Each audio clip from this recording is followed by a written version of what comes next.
Dun sa guesting niyo sa show ni Mikey 'no, you opened Mm. up about bullying, about Opo. being bullied. Ah, parang hindi ko yata alam 'tong part na 'to ng buhay mo. I guess, kuya, it's not naman din something that I really Mm. share, and I didn't make a big deal about it naman. But you were bullied? Hmm, I think, na maliit. Oo. Kasi bago Mm. kuya, 'di ba? Mm. So, kahit saan naman, even in school when you're a new student, 'di Mm. ba, they kind of underestimate you because you're the new one, Mm. dahil wala kang kakilala. Ako din, lalo nung bata ako, you know me, sobrang introvert ako lalo noon. Lalo noon, Hindi I ako know. marunong Mm. makipag-usap. I had no social skills at all. 'Di ba nga na-issuehan ka ng suplada? Yes, a lot of times. Mm.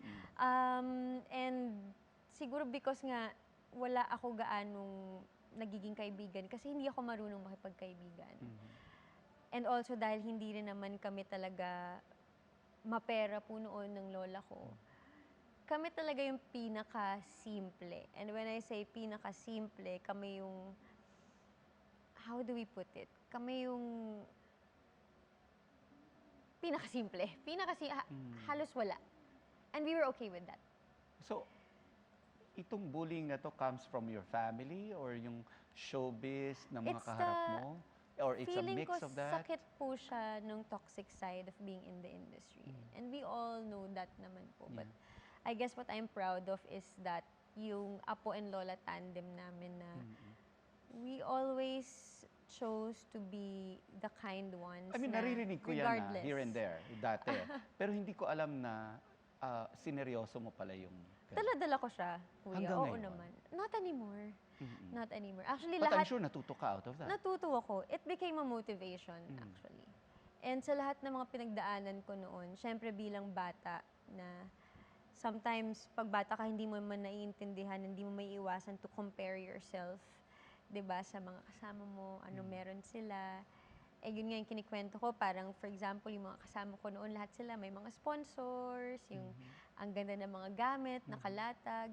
Kami ng lola ko, ang dala namin supot from palengke. Laging yellow plastic na manipis na palengke. Bumili kami ng isa o dalawang manipis na pangtaas. Tapos ulit-ulitin ko na yun in the multiple episodes of the show kasi yun lang po yung meron ako.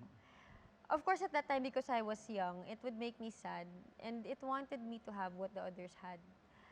Pero as I grew up and as my lola always told me, she always said na darating din ang oras mo.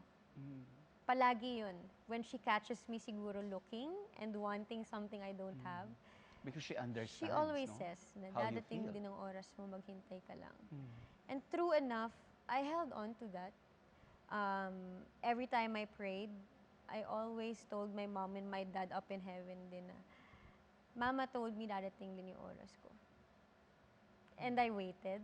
And then, thankfully, ito po nangyari.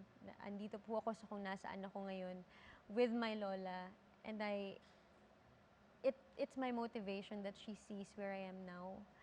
That I worked hard because she told me darating din yung oras ko.